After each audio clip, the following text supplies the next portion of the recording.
from a job, 18 months later, you made $1 million. What was the mindset shift that was required to take place? Like, what was the biggest change for you, or the biggest difficulty that you had to overcome within that process? Because I think that part right there is the part that a lot of people are terrified of, or they underestimate, I should say. You know. Yeah. So what? How would you describe that for you?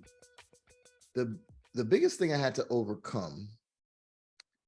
So I'm Jamaican, and the audience knows it now. And in Jamaican culture, we're taught certain things. We have certain beliefs that are thrown, not just in Jamaican culture, but I'm just talking from my perspective.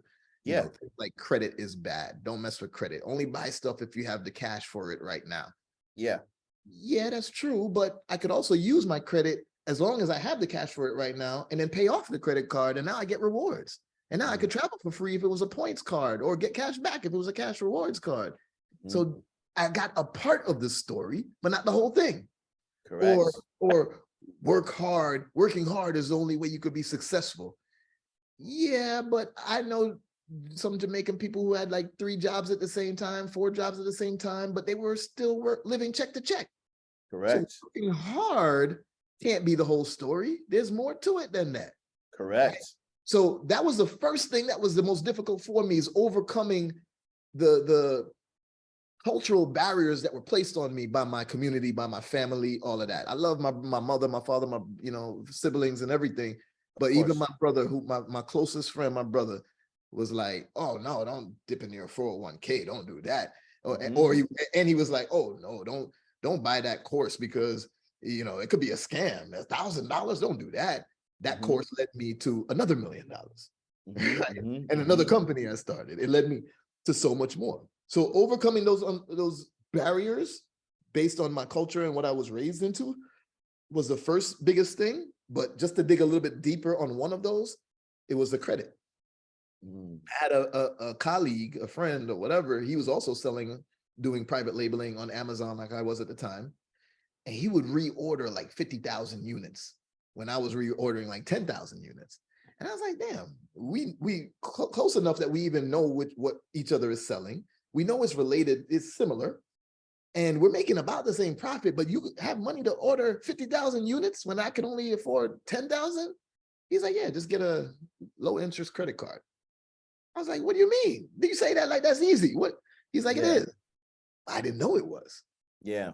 That right there was the key thing for me, was I need to understand credit better. I need to really improve my financial literacy. And that helped blow up everything else after that.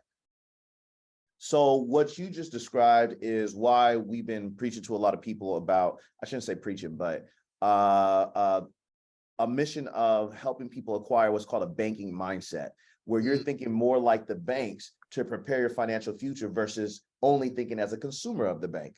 Yes. And so to summarize what you were saying, it is so true. The biggest hurdle that everybody will have to overcome, even if you already are an entrepreneur, from being a low-income entrepreneur to a higher income entrepreneur, is your mindset. That is the number one hurdle, right? Yep.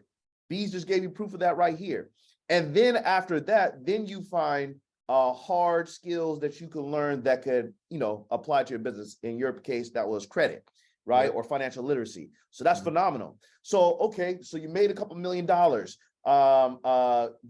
So you had to overcome your mindset. You learned about credit. You made some millions.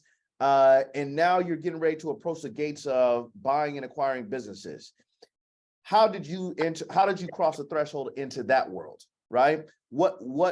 How did you make that transition? So what it was is, yes, I had the experience in it, but I know I didn't know all of it. I know I didn't know the whole process because I never found the companies for them to acquire. They had other consultants that would only do that, find companies to acquire. Once they identified it, I would then be part of the team helping to do the transition and everything, right? So I was like, okay, I need to know more. I need to see what else is out there related to it. And then I started getting mentors of all kinds.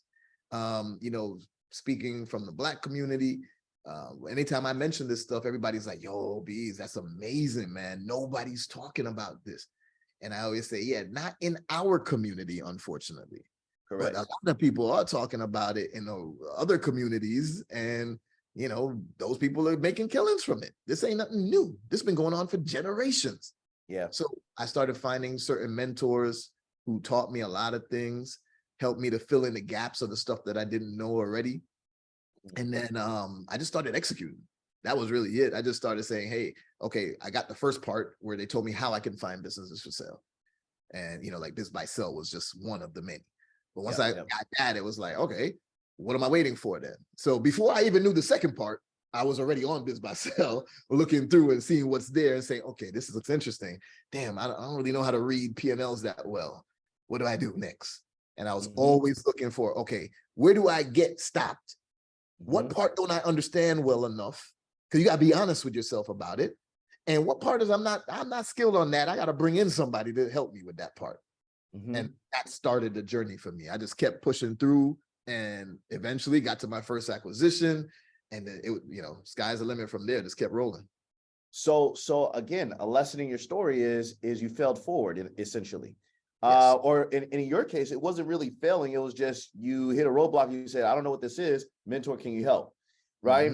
So let's go back to that mentor part real quick then. So you said you found mentors of all kinds. Do you have a specific number or not really? I mean, I could tell you that I did this calculation back in 2021, I think it was. And I was saying how between 2019 and 2021, I'd spent like 112,000. Actually, it was more than that because it was the beginning of 2021. So it wasn't for the whole year. But I remember telling somebody that I had spent like 112,000 on business conferences, mentors, masterminds, and all types of stuff in that short period of time. It's been way more since then. All right. To this point right now, I still have some mentors that I tap back in with. They help me with a lot of stuff, but I'm looking for mentors that are at the level I want to be at. So that's changed over time.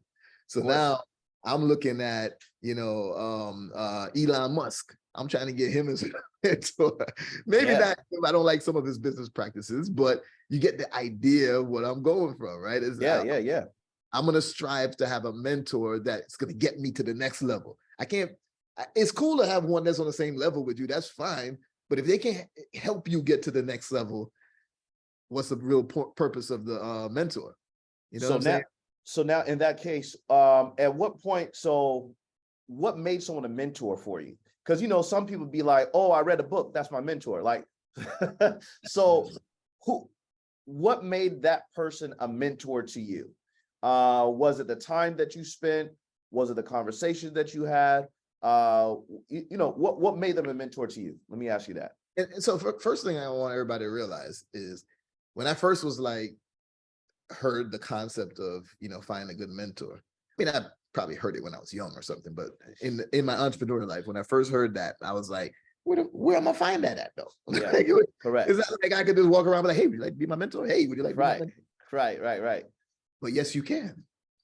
You just need to be in the right places to do that, right? So I started realizing I was in the wrong places.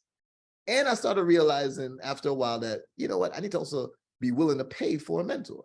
Like, why is somebody just going to help me and I should expect to be helped for free? Like, no. And they paid to get that knowledge and pay time and money and hard sweat and everything. So I started looking for searching. I mean, Google became my best friend. I grew up in an age where I ain't had no Google. It was the Encyclopedia Britannica. And I couldn't look up nothing about mergers and acquisitions and leverage buyouts in the Encyclopedia Britannica. So now I'm like, let's go. I know it all because I can search for it all. But the key to remember though, I just want to say something on that part is I don't want people to, when it comes to Google can only give you the answers to the questions that you ask it. Yes. So if you don't know what to ask, you ain't gonna get the information. Hence the value of a mentor. Hence the value of a mentor. Yep. Exactly. That is so true and so well said. Man, we need to, like, that clip needs to become viral because That is so true because yes. So Google has the answers as long as you have the right questions. Yes, sir. So that's phenomenal.